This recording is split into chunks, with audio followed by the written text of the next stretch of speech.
Hey everyone, it is Fitz with your daily delivery. My final act before I get to go to bed. And if I look tired, I am tired, but it was a great win by Kansas State. Dispatching. That's one of my favorite words. I don't use that enough. It's an old sports writer word. Yeah, I'm loopy. 45 or 41 to 15. Don't even know the score. That's the kind of night it's been.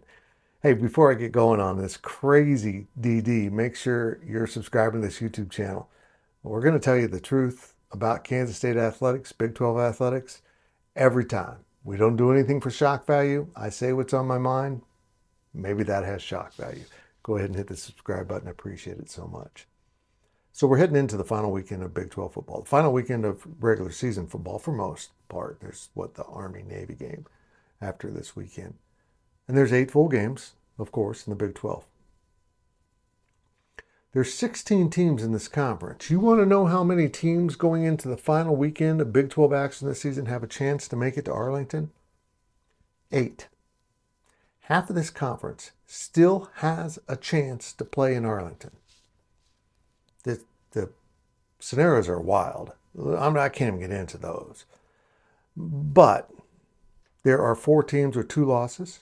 That'd be Iowa State, Arizona State, Colorado, and BYU, and 4 teams with 3 losses going into the last weekend.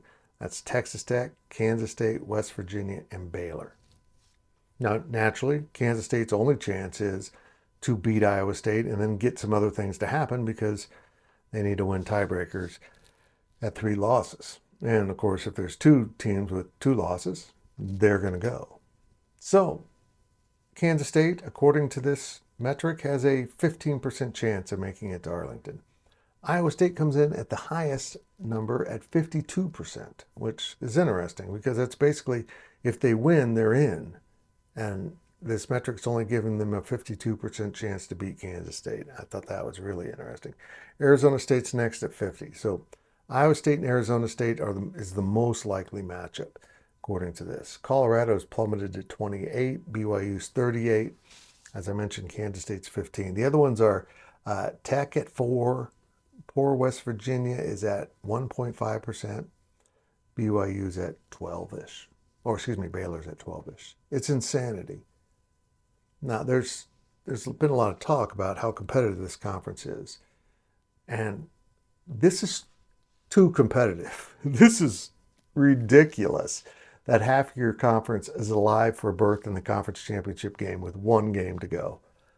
I've never, ever seen anything like this. And that's why the Big 12 is the most entertaining football conference, the most competitive football conference from top to bottom. Every week, something happens. And you can't say that around the nation about other conferences.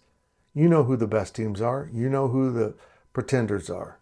And it's shaken out that way for the most part, exception being, of course, Indiana. There's not very much drama in those races. It's only like the minimal one school thing, which honestly is pretty common. But here we are. Look at this.